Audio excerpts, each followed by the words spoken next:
She stood at the edge of the ballroom, champagne flute trembling in her hand, as her husband led Lady Marian into a waltz for the third time that evening. The music swelled, violins spiraling toward the gilded ceiling, and Alara felt the eyes of the Tun slide over her like she was a ghost. Whispers curled behind fans. Someone laughed softly. She did not need to hear the words to know what they were saying. There goes the Duchess who cannot hold her husband's attention, the charity bride, the forgotten wife.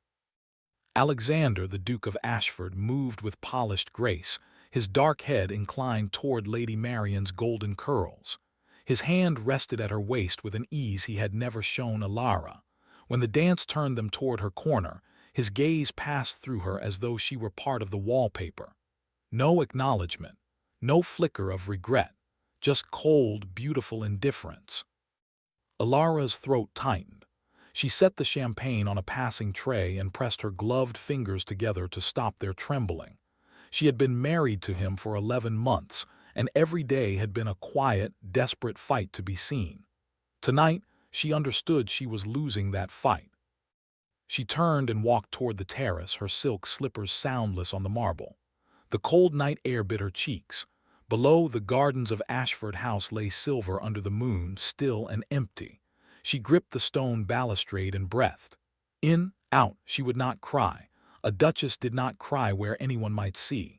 But the pain was a living thing, coiling in her chest, and she had nowhere to put it. A footman announced the supper dance. She did not go back inside. No one came looking for her.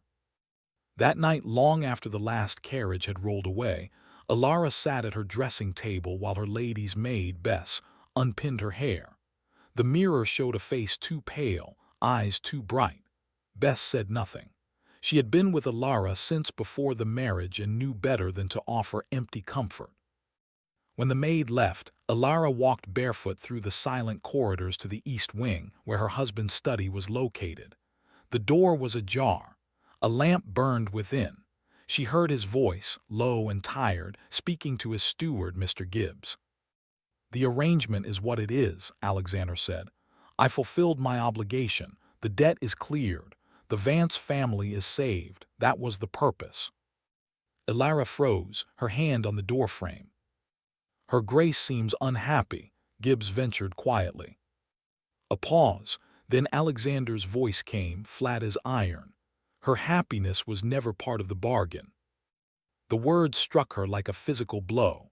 She withdrew her hand, stepped back into the shadows, and made her way to her rooms with the careful silence of someone who had just learned the truth she had always feared.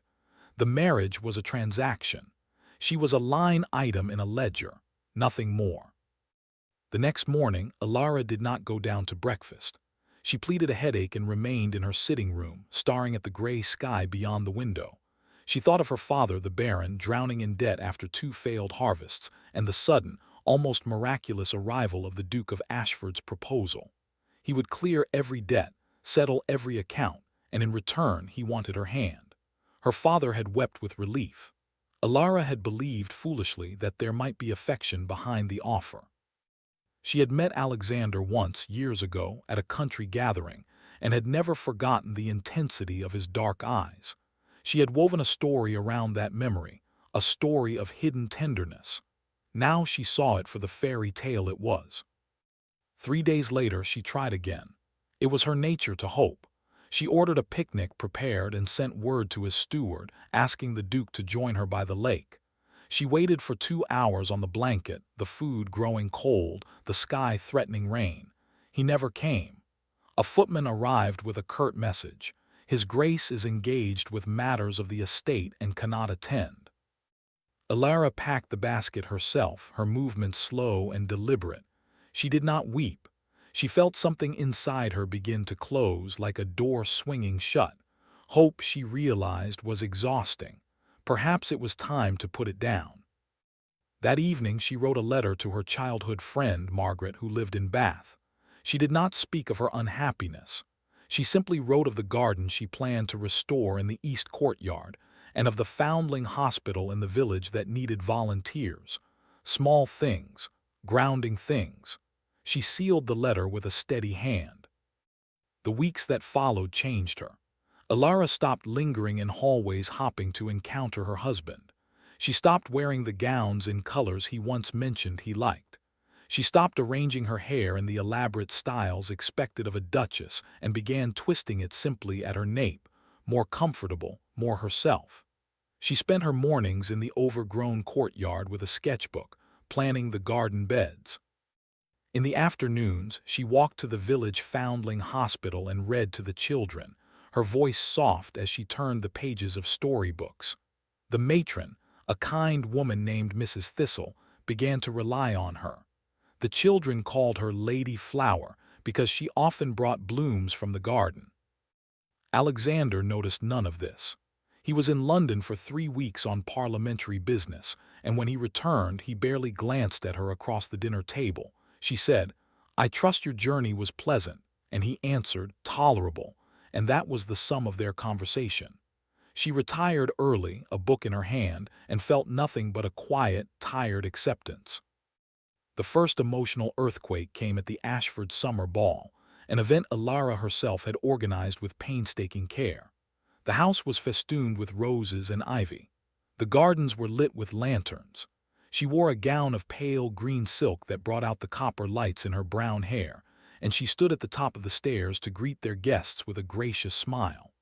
Alexander stood beside her, correct and distant, and said not a word about how the evening was her triumph. Later, during the dancing, a voice cut through the murmur of the crowd just as Alara passed a cluster of matrons. Lady Prudence Whitmore, a sharp-tongued countess, did not trouble to lower her voice. "It is rather sad, is it not? One hears he only married her to settle a debt. She trails after him like a lost lamb, and he cannot bear to look at her." Laughter quickly stifled. Alara's step did not falter, but the color drained from her cheeks. She walked on, head high, and slipped into the music room where the instruments lay silent. Her heart pounded so violently she had to press a hand to her chest. The shame was a hot, suffocating tide. They all knew. Everyone knew. She was the debt bride, the unwanted duchess. The door opened behind her. She turned, expecting a servant, and found herself face to face with a man she recognized from the village, Lord Nathaniel Sterling, a baron who had recently taken up residence at the neighboring estate. He was tall, with kind hazel eyes and an easy, unassuming manner. He had spoken to her twice at the Foundling Hospital, always respectful, always warm. "Your Grace," he said, and then his expression shifted. "You are upset. Forgive me, I saw you leave the ballroom and I hoped you were not unwell." "I am perfectly well," she said, but her voice cracked on the last word. Nathaniel did the most unexpected thing. He did not press or offer empty platitudes. He simply stood a respectful distance away and said quietly, "The children were asking about you today.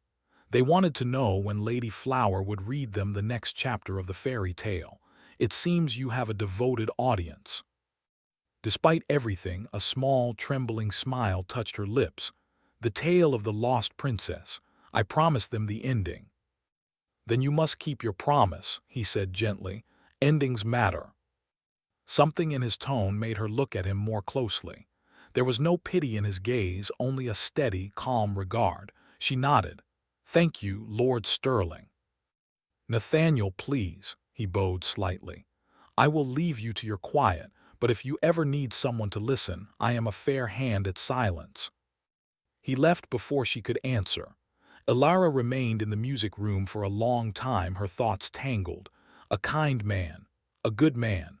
For the first time in months, she felt something other than loneliness. She felt seen. The change within her deepened after that night. She had spent a year pouring her heart into a marriage that did not exist, and she was empty. She would not beg for love any longer. She would build a life that belonged to her alone. The garden grew.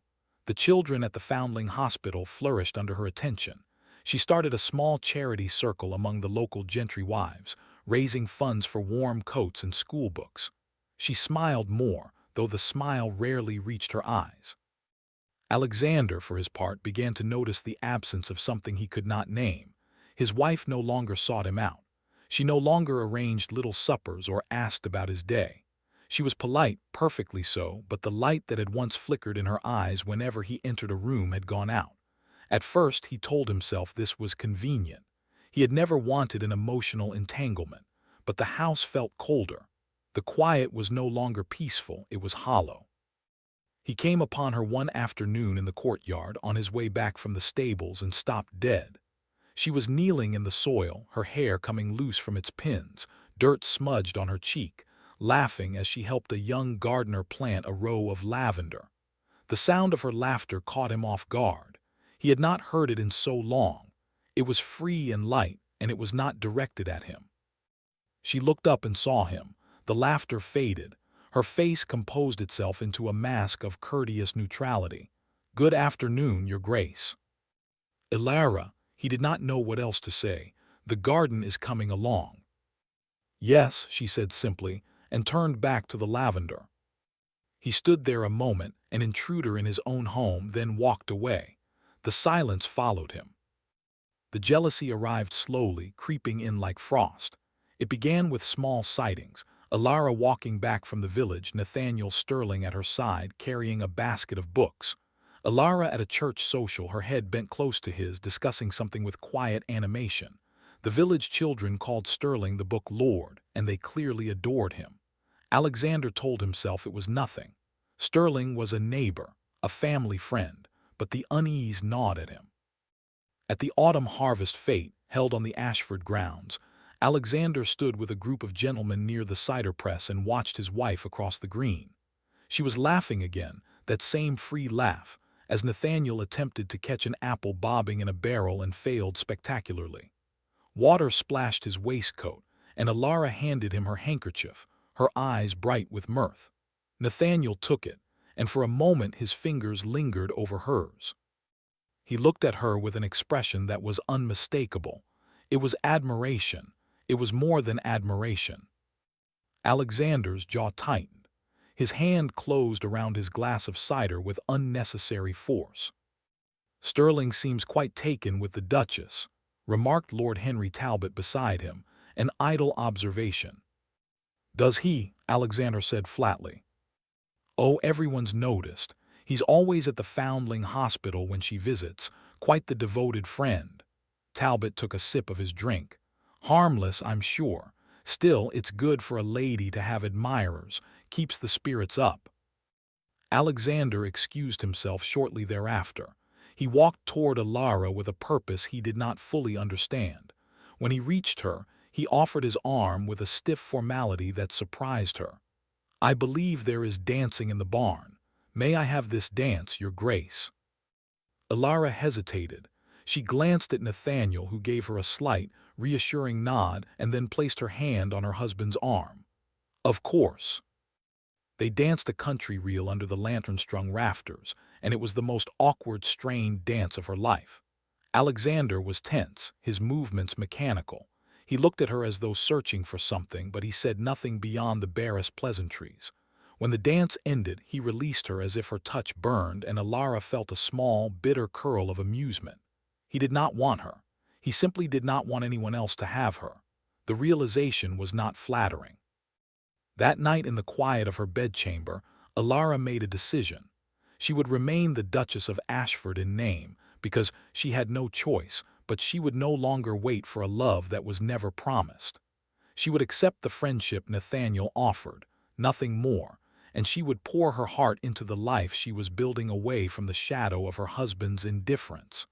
It was the only way to survive. Winter came. The Ashford estate settled under a blanket of snow, and the silence between husband and wife grew so deep it seemed unbreakable. Ilara continued her charity work, often braving the cold roads to visit the hospital. Nathaniel was frequently there, and their friendship deepened into something she cherished, a steady, undemanding warmth that asked nothing of her. He never spoke of love, but she saw it in the way he looked at her, and she did not discourage it. She was too starved for kindness. Alexander began to unravel. He was a man accustomed to control, and he found himself in a situation he could not command. He watched his wife slip further away each day, and he did not know how to call her back. He left small gifts on her dressing table, a volume of poetry. A brooch of seed pearls, and she accepted them with a polite thank you note, but she never wore the brooch. She never mentioned the poems. He asked her once, his voice rougher than he intended, why she never wore the jewels he gave her.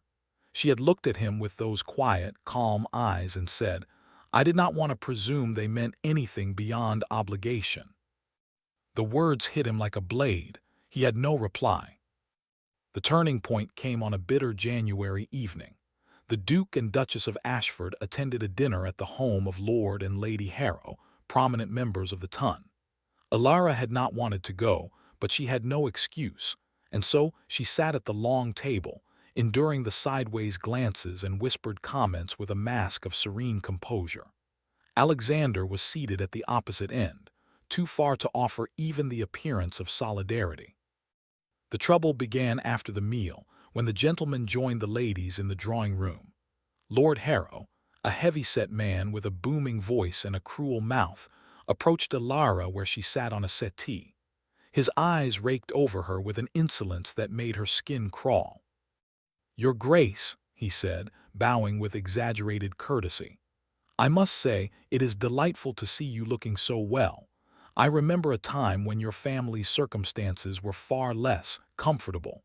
It is remarkable what a strategic marriage can accomplish." Alara's fingers tightened around her fan. "Lord Harrow, I believe the past is best left in its proper place." "But the past has such interesting lessons," he murmured, stepping closer. "I recall your father's debts quite vividly. I myself made a generous offer of assistance, which was, alas, refused. I wonder if things might have turned out differently for you had you fallen into my care instead." The insinuation was vile. Alara felt the blood drain from her face. Before she could form a response, a shadow fell over them. Alexander was there, and the expression on his face was one she had never seen before: cold fury, barely leashed. "Lord Harrow," Alexander said, his voice soft as silk and sharp as a razor, "you will remove yourself from my wife's presence. Now." Harrow's smile faltered. "I merely—" "Now," Alexander repeated, and there was something in his tone that made Harrow step back, a flicker of fear in his small eyes. He gave a stiff bow and retreated. Alara stared up at her husband, her heart hammering. He turned to her, and for the briefest moment the mask slipped. She saw something raw in his gaze, fear, perhaps, or guilt. "Are you all right?" "Yes," she whispered, "I thank you." He nodded once, a jerky motion, and then he was gone, striding toward the door, leaving her shaken and bewildered. That night on the carriage ride home, he sat in rigid silence, staring out the window, and did not speak a word. Alara did not know what to make of it. For the first time, she wondered if there were secrets he was keeping, things she did not understand. A week later, Nathaniel Sterling came to her with a quiet, earnest plea. They stood in the frozen garden of the Foundling Hospital, the bare branches laced with frost. His breath misted in the air. "Alara," he said, and it was the first time he had used her name without her title, "I have watched you suffer in that house. I have seen how he treats you, how the world treats you. You deserve more than a life of cold duty." She looked down at her gloved hands. "Nathaniel." "I am not a duke," he said, his voice low and steady. "I cannot offer you a grand estate or a title, but I can offer you a home where you are cherished, a life where your laughter is welcomed, not silenced. I can offer you love, Alara, if you will have it. I will wait. I will do whatever you need. Only say you will consider leaving this life behind." Her eyes burned. She thought of the empty bedchamber, the cold dining table, the years stretching ahead in an elegant tomb.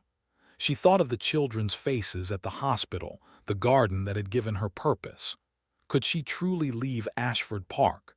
Could she walk away from the vows she had made, even if they had been built on lies? "I will consider it," she said at last, her voice barely audible. "I can promise nothing more." He took her hand, pressed it briefly, and let it go. "That is enough." That evening, Alara stood before her husband in his study, her hands clasped before her. He looked up from his ledgers, and something flickered in his dark eyes, wariness, perhaps, or dread. I wish to discuss a separation, she said, and the words fell into the silence like stones into still water. Alexander went very still. What? I wish to live apart, she repeated, her voice calm though her heart raced. I will cause you no scandal. I will retire to the cottage on the northern boundary, or I can go to Bath to stay with my friend. I will remain your wife in name, but I cannot continue living as I have. I am empty, Alexander. There is nothing left for me here. He rose from his chair, and she saw his hands tremble before he clenched them into fists. No. You cannot refuse me a small measure of peace, she said, and her voice broke despite her resolve. You have never wanted me. You made that plain from the start. I was an obligation, a transaction. Let me go. No, he said again, his voice hoarse. Ilara, you do not understand. Then make me understand, she cried, the composure shattering. Tell me why you married me if you cannot bear the sight of me. Tell me why you leave me alone in every room, why you let the world believe I am nothing to you. Tell me, and I will stay. But if you have nothing to give me but silence, then I am already gone. He opened his mouth, and for a heartbeat she thought he would speak. But the words seemed to catch in his throat. His face closed. He looked away. I cannot, he said. Ilara felt the last flicker of hope die. She turned and walked out of the study, out of the east wing, and into the cold, silent corridors of the house that had never felt like home. 2 days later she packed a small trunk. Bess helped her, her lips pressed tight with sorrow. The snow had begun to fall again, thick and relentless, but Ilara was determined. She would go to the cottage. She would not wait for his permission.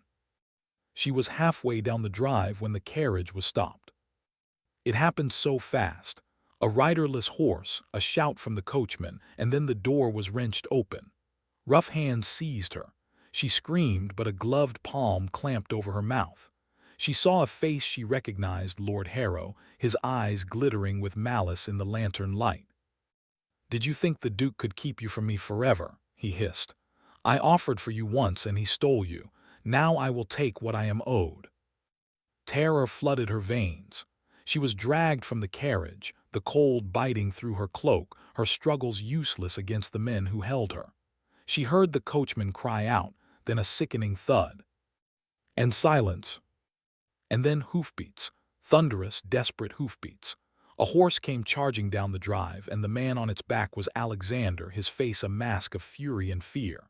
He launched himself from the saddle before the horse had fully stopped, and he was on Harrow's men with a violence Ilara had never imagined possible. It was swift, brutal, and efficient. Within moments, Harrow was on the ground, clutching a bleeding arm, and his men were fleeing into the night. Alexander stood over Harrow, chest heaving, snow clinging to his hair. If you ever come near her again, he said, his voice shaking with rage, I will end you. That is not a threat. It is a certainty. Harrow scrambled away, cursing, and vanished into the darkness. Alexander turned to Ilara, who was shaking, slumped against the carriage wheel. He dropped to his knees before her, and she saw, with shock, that there was blood on his sleeve, a gash from a knife she hadn't even seen. His face was ashen. Are you hurt? He demanded. Ilara, are you hurt? No, she managed. Your arm. It's nothing. He reached for her, his bloody fingers hovering an inch from her cheek as if he was afraid to touch her. I am sorry. I am so sorry. I should have told you everything. I should never have let it come to this. She stared at him, her mind reeling. Told me what? He closed his eyes. When he opened them, they were wet. Come inside. I will tell you all of it, please. Just come inside. They went back to the house. The servants fluttered in alarm, and a physician was summoned to stitch the wound on his arm. Alexander refused to let them tend him anywhere but in the small sitting room off Ilara's bedchamber, and he refused to let her out of his sight. He sat in a chair by the fire, his sleeve cut away, his jaw tight as the needle worked through his skin. Ilara sat across from him, wrapped in a blanket, still trembling. When the physician left, the room fell silent. The fire crackled. Alexander looked at her, and for the first time since their wedding day, his eyes were open, unguarded, and full of a pain that took her breath away. I met you when you were 7 years old, he began, his voice low and unsteady. It was summer, and I was a boy of 12, lost in the woods near my father's hunting lodge. I had fallen from my horse and cut my leg. I was bleeding, frightened, and I thought I would die there. And then a little girl appeared, a girl with copper hair and a blue ribbon in her hand. She tore her ribbon in half and used it to bind my wound. She told me stories to keep me awake until help came. She held my hand and said, "You are not alone." Alara's breath caught. A ribbon, blue silk. She remembered dimly, a memory so faded it felt like a dream, a boy in the woods, a summer long ago. "That ribbon," Alexander said, pulling something from his waistcoat pocket, a worn, frayed strip of blue silk, carefully preserved. "I have kept it every day since. I swore that night that I would find you again, that I would protect you no matter what." Tears spilled onto Alara's cheeks. "I thought I imagined it." "No," he shook his head, his voice cracking. "It was real. You were real. And when I learned years later that your family was in trouble, that Harrow had made an offer for your hand with the clear intention of ruining you, of collecting you like a trophy, I knew I had to act. So I created a debt, a false debt. I made your father believe he owed me a fortune he could never repay, so that when I offered marriage as the solution, he would accept without question. I paid off every real creditor. I took Harrow's leverage away. I thought I was saving you." Alara stared at him, the truth crashing over her in waves. "The debt was never real." "Never," he whispered. "I did not want you to feel obligated. I did not want you to see me as a transaction. But I was a coward. I was so afraid that if I told you the truth, you would think I had trapped you. And I was afraid that if I let myself love you openly, I would lose you the way I lost everyone else I have ever cared for. So I kept my distance. I let you believe you were unwanted because I thought it was safer. I was wrong. I have been wrong every single day of our marriage." He slid from the chair to his knees before her, heedless of his wounded arm, and took her hands in his. "I love you, Alara. I have loved you since I was 12 years old and a brave little girl saved my life with a ribbon. I have loved you through every silence, every distance, every mistake. I know I have no right to ask for your forgiveness. I know I have hurt you beyond what words can mend. But I am asking anyway, please, do not leave. Let me spend the rest of my life trying to be the husband you deserved from the start." The firelight flickered over his face, illuminating the tears he did not bother to hide. The ribbon lay in her palm, soft and worn and impossibly precious. Alara looked at it, and then at him, this proud, cold, broken man who had carried a child's promise in his pocket for 20 years. She reached out and cupped his cheek. He flinched, as if he expected rejection, and then he leaned into her touch like a man starved for warmth. "I am still angry," she said, her voice trembling. "I am still hurt, but I am also still here. And I think I have been waiting for you to find me again since I was 7 years old." A sob broke from him, raw and unguarded. He pressed his forehead to her knees and wept, his shoulders shaking with the release of years of silent agony. She held him, her fingers threading through his hair, her own tears falling freely. The walls he had built around his heart crumbled in that quiet room, and in the ruins something new began to grow. They did not heal in a day. Love, she learned, was not a single confession but 1,000 small choices made again and again. Alexander learned to speak of his days, his fears, his hopes. Alara learned to trust that his affections were not conditional, that she could be angry and still be loved. They walked together in the garden she had planted, and he knelt beside her to pull weeds, his fine coats forgotten. He came to the foundling hospital and read stories to the children with a stiff, awkward tenderness that made them giggle. The village whispered, of course, but now the whispers were of a different kind, a duke who doted on his duchess, a marriage that had found its second spring. Nathaniel Sterling, with the grace she had always admired in him, accepted her decision with quiet dignity. He remained a friend, though he moved to London for a time, and when he eventually married, Alara danced at his wedding with a heart full of genuine joy. The past was not forgotten, but it was no longer a wound.